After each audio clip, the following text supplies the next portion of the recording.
உறுப்பினர் அண்ணன் திரு சு வெங்கடேசன் அவர்களே மற்றும் இங்கே வருகை புரிந்திருக்கும் நம்முடைய உயர்கல்வி அமைச்சர் அண்ணன் திரு விஸ்வநாதன் அவர்களே மற்றும் இங்கே வருகை புரிந்திருக்கும் அனைத்து சட்டமன்ற மற்றும் பாராளுமன்ற உறுப்பினர்கள் மற்றும் அனைவருக்கும் என்னுடைய வணக்கத்தை தெரிவித்துக் கொள்கிறேன்.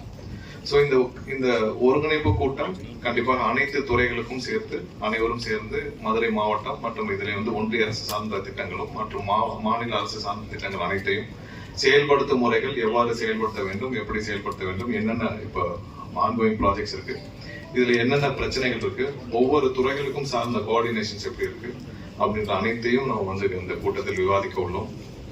இது மக்களுக்கு விரைவாக ஒவ்வொரு திட்டத்தையும் நம்ம கொண்டு போய் சேர்க்கிறது, ஒவ்வொரு திட்டத்தையும் விரைவாக முடிக்கும் வகையில் நம்ம செயல்படுத்த வேண்டும். அது இல்லாமல் ஒன்றிய அரசு சார்பாக கொடுக்கப்படும் திட்டங்கள் எப்படி செயல்படுது என்னன்னு சொல்லி நம்ம இதுல ஆய்வு செய்ய உள்ளோம்.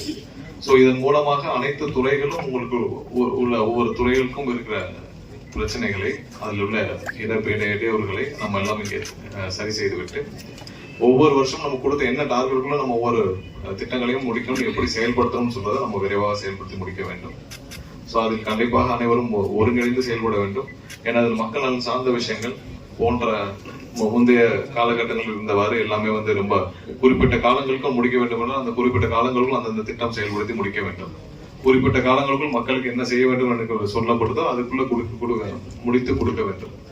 எல்லாமே காலம் கடந்து எந்த திட்டங்களையும் நம்ம செயல்படுத்துவது, இவ்வளவு திட்டமும் எல்லாம் பிளான் பண்ணியும் நம்ம காலம் கடந்து எதையும் செயல்படுத்த முடிக்காத வகையில் நம்ம சீக்கிரம் முடிக்கணும்ன்றதுதான் இந்த கூட்டத்துடைய முக்கிய நோக்கம். அனைவரும் ஒவ்வொரு துறை சார்ந்த பிரச்சனைகளை நம்ம இங்கே விவாதிக்கொள்ளும். அது இல்லாமல் நேற்று நம்முடைய மதுரை பாராளுமன்ற உறுப்பினர் அண்ணன் திரு சு வெங்கடேசன் அவர் சொன்னது போல கவர்னர் ஒரு சில விஷயங்களை தெரிவித்துள்ளார். இது இங்கே மட்டுமல்ல, தமிழகம் முழுவதும், அதாவது மக்களால் தேர்ந்தெடுக்கப்பட்ட அரசும் மக்களால் தேர்ந்தெடுக்கப்பட்ட உறுப்பினர்களும் அவர்கள் அதிகாரத்திற்கு உட்பட்டு நம்ம ஆய்வு செய்யலாம், பண்ணலாம். எந்தவித அதிகாரமும் இல்லாமல் கவர்னர் எங்கேயும் எந்த திட்டத்தையும் ஆய்வு செய்ய உரிமை இல்லை. அதை இந்த அரசு என்னைக்கும் அனுமதிக்காது.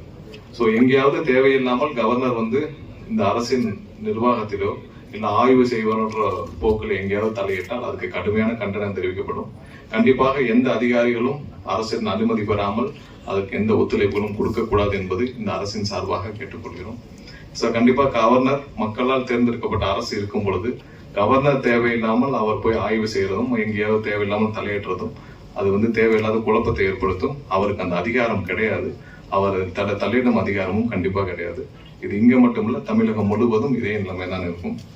அதிகாரிகளும் அதுக்கு உட்பட்டு அனைவரும் ஏதாவது இந்த மாதிரி ஏதாவது அழைப்பு வந்தால் அரசின் அனுமதி இல்லாமல் எந்த ஆய்வுக்கும் உட்படக்கூடாது என்பதை கேட்டுக்கொள்கிறோம்.